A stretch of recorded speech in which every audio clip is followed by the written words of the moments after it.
Putin aciona o botão "tô nem aí" contra as ameaças dos Estados Unidos.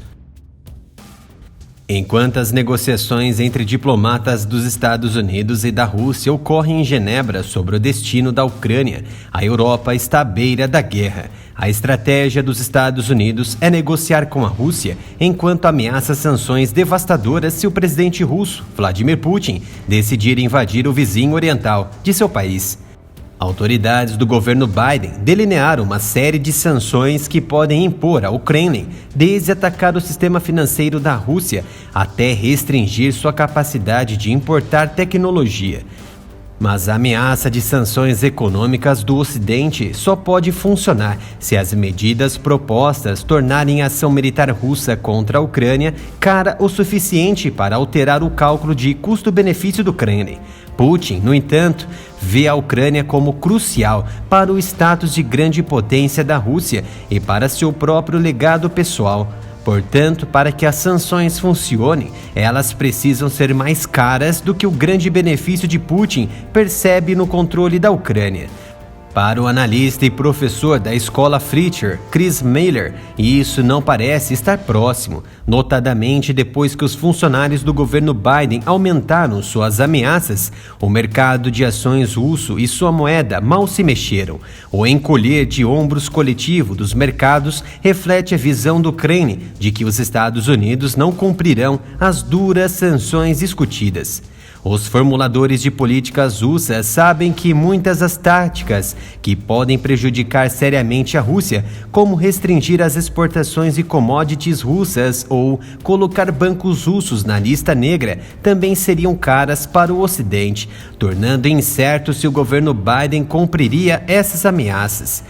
Finalmente, sanções economicamente duras exigirão a aquiescência chinesa, e isso pode criar uma série de outros problemas para os Estados Unidos.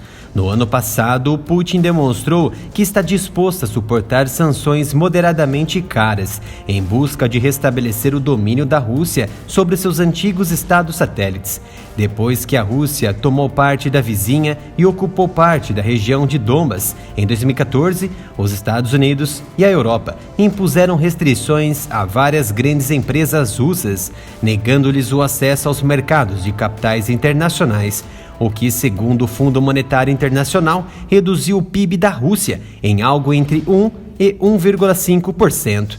Os Estados Unidos também proibiram empresas de fazer negócios na Crimeia e proibiram a exportação de certas tecnologias de perfuração de petróleo, que reduziram a produção de petróleo russa, mas não em grande quantidade, mais uma falha tentativa de enfraquecer os russos. O Kremlin concluiu que este era um preço justo a pagar pela ação de invasão e não tem planos de devolver nenhum dos territórios, não importa quanto tempo essas sanções permaneçam em vigor. Muitos oficiais americanos, membros da aliança da OTAN e autoridades na Ucrânia forçam as narrativas de que a Rússia estabeleceu metas ainda mais altas. Em vez de tentar tomar 2 pedaços do território ucraniano, quer forçar o país inteiro de volta à sua própria esfera de controle. Para fazer isso, segundo eles, a Rússia mobilizou uma vasta força de invasão na fronteira, capaz de atravessar as defesas ucranianas até Kiev.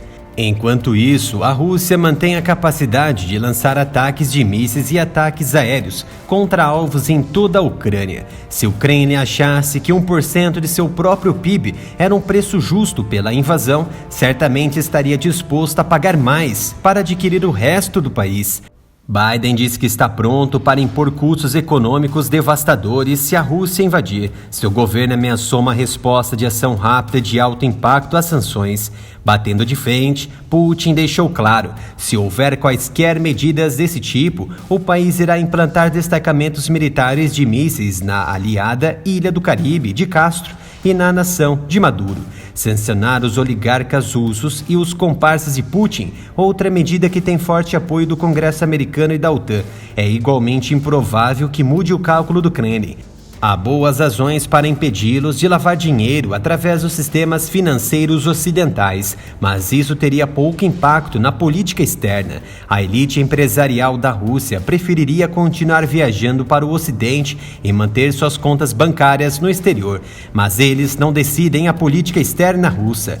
Putin o faz com conselhos de um pequeno círculo de chefes de serviços de segurança, a maioria dos quais já está sob sanção.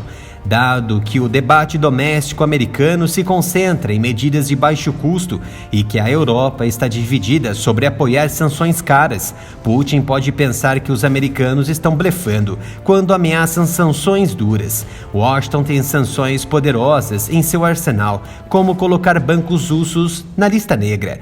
Aplicou esse tipo de medidas no passado contra os persas e os norte-coreanos. Não há dúvida de que Biden poderia obliterar as conexões da Rússia com o sistema financeiro global. As autoridades americanas discutiram colocar na lista negra os principais bancos russos, impedir que os bancos convertam rublos em dólares e desconectar a Rússia da rede de comunicação interbancária, SWIFT.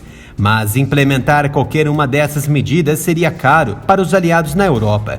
Também afetaria diretamente a China, o maior consumidor de commodities russas, e isso pode trazer complicações que o governo Biden prefere evitar. Se gostou deste vídeo, inscreva-se no canal e ative o sino de notificação para receber o próximo vídeo.